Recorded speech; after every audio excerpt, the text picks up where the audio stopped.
During a summer heat wave in the back roads of Stockton, Texas, Alfonso Lua and his family are suffering a bit of bad luck when their family car overheats and stalls. Deciding to seek roadside assistance, Lua and his young son begin to walk towards the nearest town when they make a curious discovery.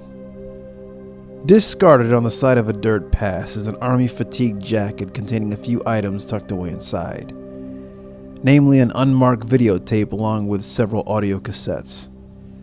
Choosing to disregard the jacket and cassettes, Lua takes the videotape and walks on. Later that night, Alfonso and his family start to view the tape, and what they see sends a cold chill down their spines.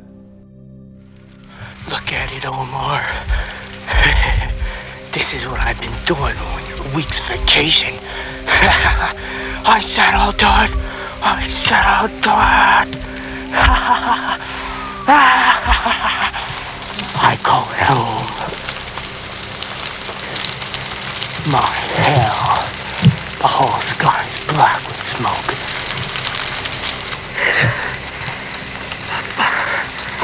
Then I will destroy and burn your soul. Ancient spirit of evil.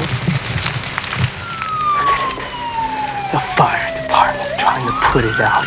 What a laugh. After about half an hour, Alfonso decides to turn the tape off as the family find it too unnerving. The next day, he decides to turn the videotape over to the police. Fire Captain Frank Curry takes over the investigation and begins to try and solve the mystery of where the house on the tape is, and most importantly, who was the disturbing voice behind the camera. Captain Curry comments on how frightening the videotape of the fire is, and in particular, the commentary of the arsonist. Going over the tape, the investigators painstakingly clean up the garbled audio and draft a script of the arsonist commentary.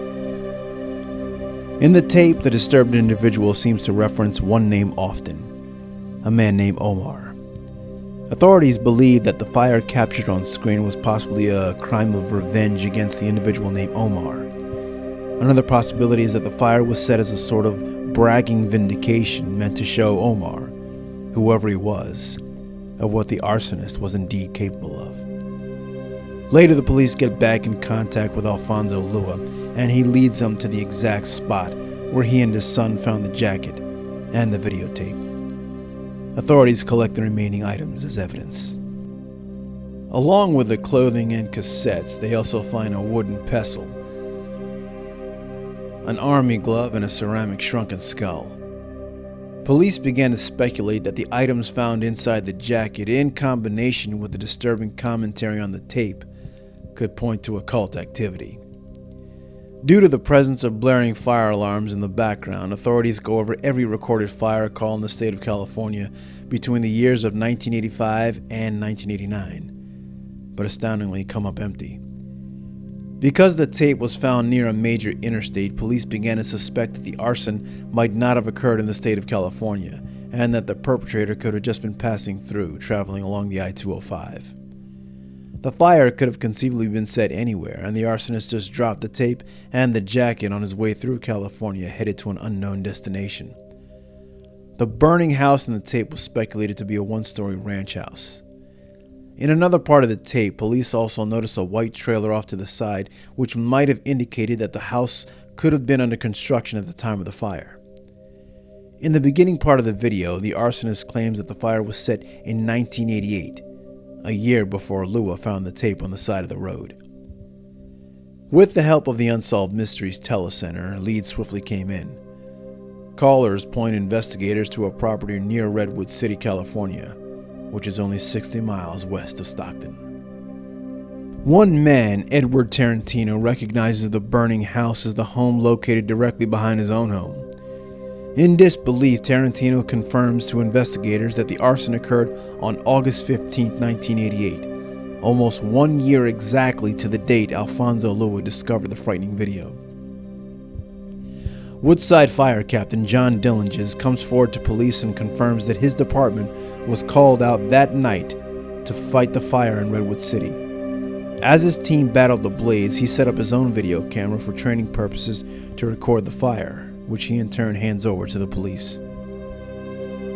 When compared side by side, police are able to positively identify the house on the arsonist's videotape. When comparing notes, authorities realized that the fire on the tape was connected to at least 10 others set around the area within a 3-year time span. They had a serial arsonist at large. At some of the sites of the other blazes, disturbing graffiti was left behind with phrases like "No more homes" and "Neighbors revolt." Within the next few weeks, an anonymous tip was called in claiming to know the identity of Omar, as mentioned in the video. Detective Mark Polio tracks down Omar, who turns out to be a 17-year-old student. Through intense questioning, Omar finally reveals that he indeed knows about the tape and the identity of the mysterious arsonist behind the camera. Detective Polio is led to another teenager, a 19-year-old simply by the name of John. John was put under intense surveillance, and when police searched his home, they found several disturbing items. Bloody knives and dismembered animals were found in his garage. Feeling that they had enough evidence, police arrest John on September 27, 1990.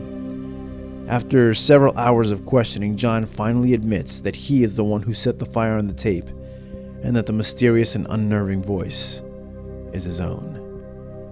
Along with his friend Omar, John admits to being a serial arsonist as well as setting over 14 house fires over the course of 5 years.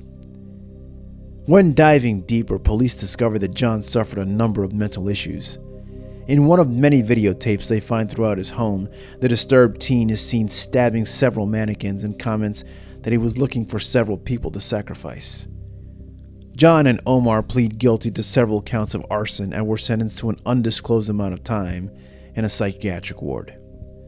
Police believe that it was only a matter of time before the boys would transition from arson to murder, and that they were lucky to get them off the streets when they did.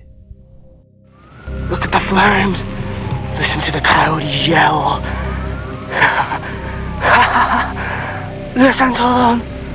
Good night, ladies and gentlemen.